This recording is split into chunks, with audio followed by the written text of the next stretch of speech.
오늘의 주제는 이때를 위함이라 목숨을 건 결단입니다. 안녕하세요. 고대의 지혜가 살아 숨쉬는 광야의 식탁에 오신 여러분을 환영합니다. 샬롬. 오늘 우리는 에스더 라바 사편으로 여정을 이어가며 에스더 이야기의 가장 심장부, 즉 절망 속에서 피어나는 용기와 결단의 순간을 묵상하고자 합니다. 하만의 끔찍한 음모로 유다 민족 전체가 죽음의 위기에 처하자 모르드게는 굵은 베옷을 입고 재를 뒤집어 쓴 채 대궐 문 앞에서 통곡합니다. 이 비극적인 소식을 들은 에스더는 처음에는 왕의 규례를 두려워하며 주저하지만 내가 왕후의 자리를 얻은 것이 이때를 위함이 아닌지 누가 알겠느냐는 모르드게의 도전에 마침내 죽으면 죽으리이다라는 위대한 신앙 고백과 함께 자신의 목숨을 걸고 민족 앞에 서기로 결단합니다. 랍비들은 이 과정을 통해 하나님의 섭리가 우리를 어떤 자리에 세우셨는지, 그리고 그 자리에서 우리가 어떤 선택을 해야 하는지에 대한 깊은 가르침을 우리에게 전해줍니다. 먼저 오늘 지혜의 바탕이 될 하나님의 말씀을 듣겠습니다. 성경 에스더 4장 14절과 16절 말씀입니다. 이때에 내가 만일 잠잠하여 말이 없으면 유다인은 다른 데로 말미암아 노임과 구원을 얻으려니와 너와 내 아버지 집은 멸망하리라. 내가 왕후의 자리를 얻은 것이 이때를 위함이 아닌지 누가 알겠느냐 하니 당신은 가서 수산에 있는 유다인을 다 모으고 나를 위하여 금식하되 밤낮 3일을 먹지도 말고 마시지도 마소서. 나도 나의 시녀와 더불어 이렇게 금식한 후에 규례를 어기고 왕에게 나아가리니 죽으면 죽으리이다 하니라. 아멘. 하나님의 말씀입니다.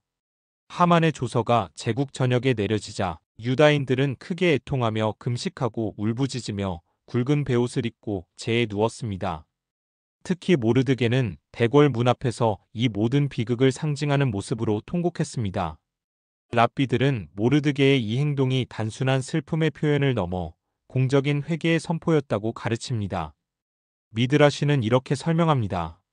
그는 자신의 슬픔을 숨기지 않고 가장 공개적인 장소에서 드러냄으로써 온 유다 백성의 마음을 하나로 모으고 이 위기가 그들의 죄 때문임을 인정하며 하나님께 나아가는 회개의 길을 열었다. 왕궁 안에 있던 에스더는 모르드게의 소식을 듣고 크게 근심하며 옷을 보내어 갈아입히려 하지만 모르드게는 받지 않습니다. 이에 에스더는 네시아닥을 보내어 그 연유를 알아보게 합니다. 랍비들은 이 네시아닥이 사실은 다니엘이었다고 해석하기도 합니다. 다니엘이 비록 성경의 이 시점에서는 나이가 많았지만 여전히 하나님의 백성을 돕는 중요한 역할을 하고 있었음을 암시하는 것입니다. 이처럼 보이지 않는 곳에서 돕는 손길들을 통해 하나님의 계획은 진행됩니다. 모르드게는 하닥을 통해 모든 사실을 알리고 에스더에게 왕에게 나아가 민족을 위해 간절히 구하라고 부탁합니다. 그러나 에스더는 처음에 주저합니다. 왕의 부름을 받지 않고 안뜰에 들어가서 왕에게 나아가면 누구를 막론하고 죽이는 것이 규례라. 그녀의 두려움은 지극히 인간적이고 현실적인 것이었습니다. 랍비들은 에스더의 이 주저함을 통해 위대한 믿음의 영웅조차도 처음에는 연약함과 두려움을 가질 수 있음을 보여준다고 말합니다. 바로 그 두려움의 순간 모르드게는 에스더의 인생을 뒤흔드는 위대한 도전을 던집니다. 너는 왕궁에 있으니 모든 유다인 중에 홀로 목숨을 건지리라 생각하지 말라.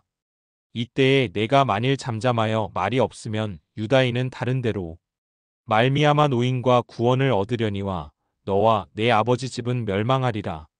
내가 왕후의 자리를 얻은 것이 이때를 위함이 아닌지 누가 알겠느냐? 랍비들은 이 모르드게의 말이 섭리에 대한 깊은 통찰을 담고 있다고 강조합니다. 랍비 요나단은 이렇게 설명했습니다. 모르드게는 에스더에게 하나님의 구원은 너를 통해서가 아니더라도 반드시 이루어질 것이다. 그러나 너는 하나님께서 너를 이 자리에 세우신 목적, 즉 너의 사명을 감당할 것인가를 선택해야 한다고 말한 것이다. 이는 우리 각자가 가진 위치와 재능이 우연이 아니라 하나님의 특별한 계획과 목적을 위한 것임을 깨닫게 합니다. 모르드게의 도전에 에스더는 자신의 모든 두려움을 내려놓고 위대한 결단을 내립니다.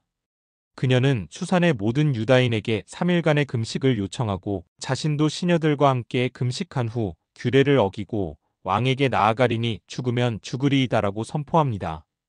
랍비들은 이 에스더의 고백이 완전한 자기 희생과 하나님께 대한 절대적인 신뢰를 보여준다고 극찬합니다.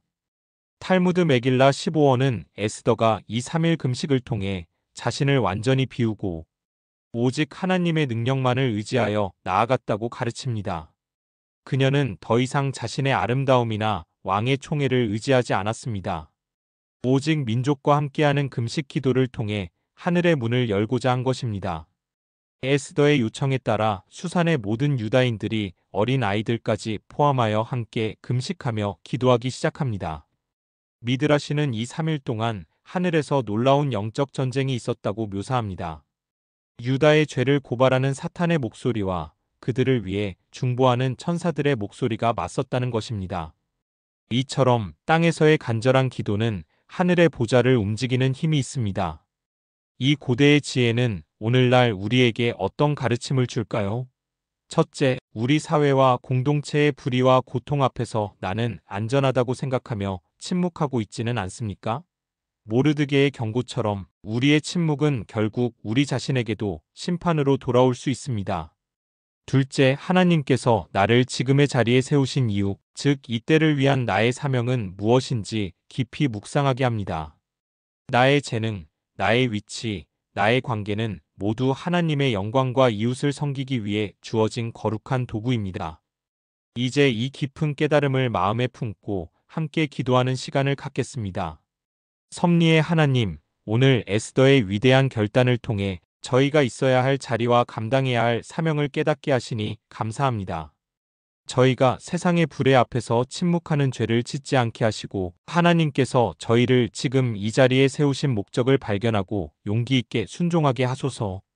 죽으면 죽으리이다라는 믿음으로 저희 자신을 주님께 온전히 내어드릴 때 주님께서 저희를 통해 놀라운 구원의 역사를 이루실 것을 믿습니다. 예수 그리스도의 이름으로 기도드립니다. 아멘. 사랑하는 여러분, 이번 한 주간 하나님께서 바로 이때를 위하여 여러분을 지금의 자리에 세우셨음을 믿으시기를 축복합니다. 여러분의 용기 있는 결단과 헌신을 통해 여러분의 가정과 공동체에 하나님의 놀라운 구원이 임하기를 간절히 소원합니다.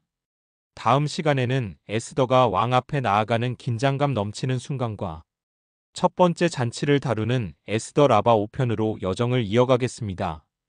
광야의 식탁 오늘 순서는 여기서 모두 마치겠습니다. 샬롬.